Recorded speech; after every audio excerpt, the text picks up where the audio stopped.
नमस्कार, दोपहर दमदार देख रहे हैं आप। मैं हूं आपके साथ शुभांगी सिंह मिश्रा। ये बुलेटिन की शुरुआत करते हैं। सबसे पहले बात करेंगे मध्य प्रदेश की, जहां विधानसभा चुनाव से करीब 2 महीने पहले शिवराज मंत्रिमंडल में नए मंत्रियों को शामिल किया गया। तीनों को राज्यपाल मंगूभाई पटेल ने राजभवन में आज सुबह शपथ दिलाई।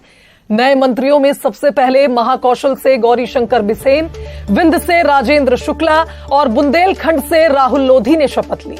बता दें कि शिवराज कैबिनेट में अब 33 मंत्री हो गए हैं, वहीं एक पद अब भी खाली है।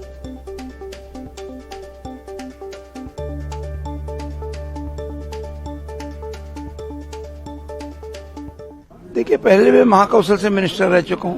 माननीय शिवराज सिंह चौहान ने 10 वर्षों तक छिंदवाड़ा जिले का प्रभारी मंत्री का दायित्व दिया है। कटनी को छोड़कर सारे जिलों के प्रभारी मंत्री के रूप में काम करने का अवसर दिया है। ग्वालियर का प्रभारी मंत्री के रूप में काम करने का अवसर दिया है। तो मेरे लिए कोई नयापन नहीं है, कोई चुनौती नहीं। जितना समय है, चूंकि चलती हुई सरकार है, विधायक के नाते भी हम लोग काम कर ही रहे हैं, तो चीजों को और तेज गति देने में निश्चित रूप से मदद मिलेगी। और जितनी भी हमारी विकास की योजनाएं हैं और जन कल्याण के कार्यक्रम हैं, वो नीचे तक पहुंचे, इसकी मॉनिटरिंग ज़्यादा बेहतर तरीके से करने में हम लोग सक्षम रहेंगे। पार्टी ने जो विश्वास और भरोसा जताया है, उसका पूरा ताकत के साथ उसमें लगेंगे और बुंदेलखंड में जितना ज़्यादा काम कर सकते हैं उतना ज़्यादा काम करेंगे। तो समय काफ़ी कम है, जितना समय मिला उतना काफ़ी है।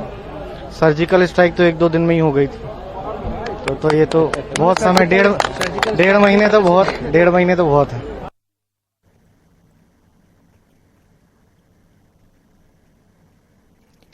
तो देखिए, जिस तरह से 3 नए मंत्री शिवराज मंत्रिमंडल में शामिल हुए हैं, लगातार यही अटकलें चल रही थी कि किस तरह से इन मंत्रियों को ये पद दिया जाएगा।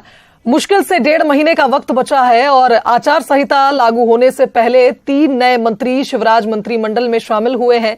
कुल मिलाकर यह कहा जा रहा है कि जातिगत समीकरणों को साधने के लिए बीजेपी की एक कवायद है। 3 बड़े चेहरों को मंत्री पद दिया गया है।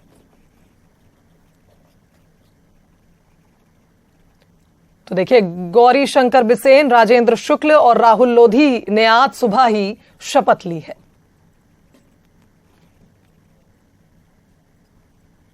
चलिए आगे बढ़ते हैं। मुरैना में महिला पार्षद ने सीएमओ को थप्पड़ मारा है। नगर पालिका के सीएमओ दफ्तर में महिला पार्षद समर्थकों के साथ सड़क की मांग को लेकर पहुंची थी।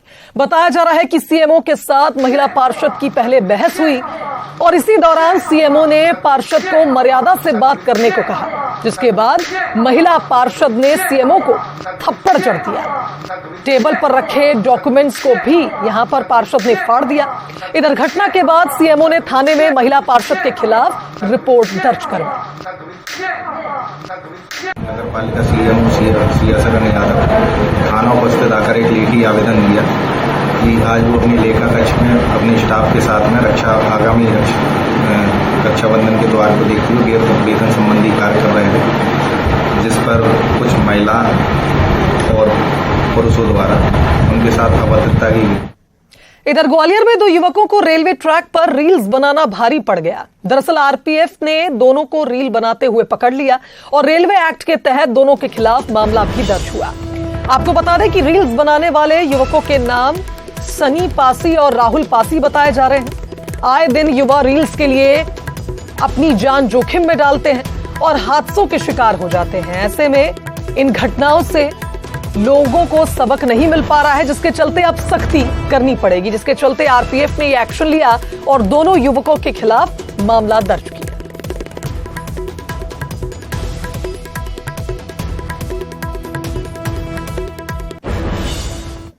इधर सीधी के चुरहट नवोदय विद्यालय में एक छात्र ने आत्महत्या करने की कोशिश की है, जिसे गंभीर हालत में रीवा के संजय गांधी अस्पताल में भर्ती कराया गया। दरअसल छात्र ने यह कदम क्यों उठाया, इसका पता अब तक नहीं चल पाया है, लेकिन आपको यह भी बता दें कि 6 महीने पहले ही यहां एक छात्र ने खुदकुशी कर ली थी और सुसाइड नोट में स्कूल प्रबंधन पर गंभीर आरोप भी लगाए थे। वहीं इस घटना की जानकारी मिलते ही भोपाल से नवोदय समिति की सहायक सीधी पहुंची थी और यह भी बताया जा रहा है कि एक बार फिर जब ऐसी घटना सामने आई है तो अब कई तरह के सवाल नवोदय विद्यालय पर खड़े हो रहे हैं।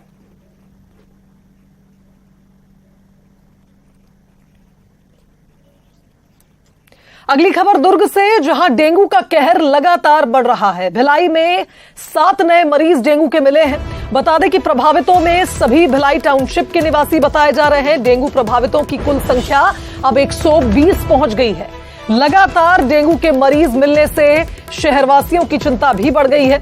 जिस तरह से नगर निगम की अनदेखी के चलते, लापरवाही के चलते ये बीमारी फैल रही है, काफी ज्यादा चिंता का यह विषय है। जिस तरह से नए मामले हर रोज बढ़ते हुए नजर आ रहे हैं।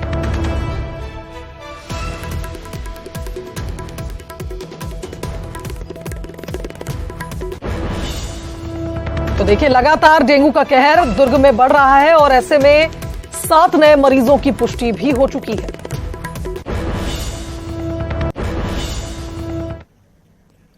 चलिए आगे बढ़ते हैं। रायपुर से बड़ी खबर बताते हैं, जहां स्वास्थ्य कर्मचारियों का आज जेल भरो आंदोलन शुरू हो चुका है। पिछले 6 दिनों से हड़ताल पर हैं ये कर्मचारी। बता दें कि हड़ताल का स्वास्थ्य व्यवस्था पर पूरा असर पड़ रहा है। 5 सूत्रीय मांगों को लेकर स्वास्थ्यकर्मी हड़ताल कर रहे हैं और आज जेल भरो आंदोलन का भी आगाज हो चुका है। लगातार अपनी मांगों को लेकर स्वास्थ्य कर्मचारी अपनी आवाज उठाते पहले भी नजर आए हैं। इससे पहले इनका स्टाइपेंड बढ़ाया गया था, तो उसके बाद लग रहा था कि शायद अब ये हड़ताल खत्म हो जाएगी, लेकिन पिछले 1 हफ्ते से एक बार फिर इन्होंने विरोध करना शुरू कर दिया है। अगली खबर बिलासपुर से, जहां बदमाशों का खौफ आप देखिए। पुलिस का खौफ बदमाशों पर नहीं नजर आ रहा है। बदमाशों ने सड़क पर एक युवती के साथ अभद्रता करी। विरोध करने पर एक युवक के साथ बेरहमी से मारपीट भी यहां की गई। बदमाशों ने युवती के घर का दरवाजा भी तोड़ा और पुलिस ने अब आरोपी के खिलाफ मामला दर्ज कर लिया है। लगातार बदमाश बेखौफ होकर बिलासपुर में वारदातों को अंजाम दे रहे हैं और ऐसा ही एक मामला बिलासपुर से फिर सामने आया, जहां युवती के साथ ये आरोपी अभद्रता कर रहा था।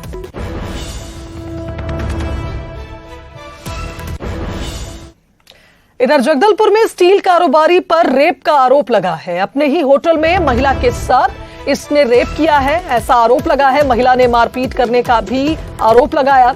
वहीं आपको बता दें कि आरोपी ने जान से मारने की धमकी भी महिला को दी थी। महिला ने यह भी स्पष्ट किया।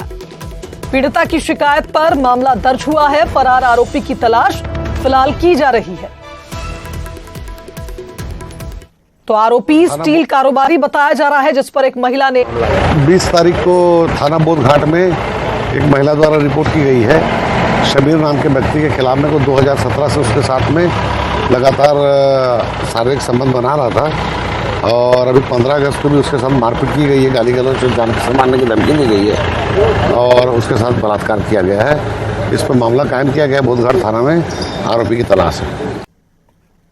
इधर बिलासपुर में सराफा व्यापारी से 39 लाख की ठगी की गई है। बैंक में गिरवी मकान दिखाकर ये ठगी की वारदात को अंजाम दिया गया। बता दें कि 39 लाख रुपए लेने के बाद आरोपी पति पत्नी फरार हो गए।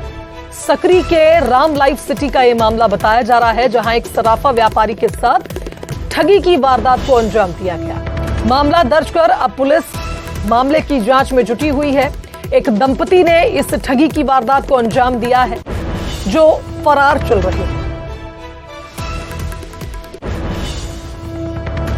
इधर न्यूज 18 से एक्सक्लूसिव बातचीत में पूर्व सीएम रमन सिंह ने प्रदेश की कांग्रेस सरकार पर जमकर निशाना साधा। उन्होंने धर्मांतरण को लेकर सीएम भूपेश बघेल पर जमकर हमला बोला। उन्होंने कहा कि सरकार ने ईसाई मिशनरी को संरक्षण दिया और भोले भाले आदिवासियों को बरगलाया भी है। भी एक बड़ा मुद्दा है जो आप लोग समय समय पर उठाते हैं, लेकिन उसे भी खारिज किया जाता है कि आप लोगों के कार्यकाल में ज्यादा चर्च बने। भूपेश जी का एक ही सूत्र रहता है, बीजेपी की सरकार में धर्मांतरण हो।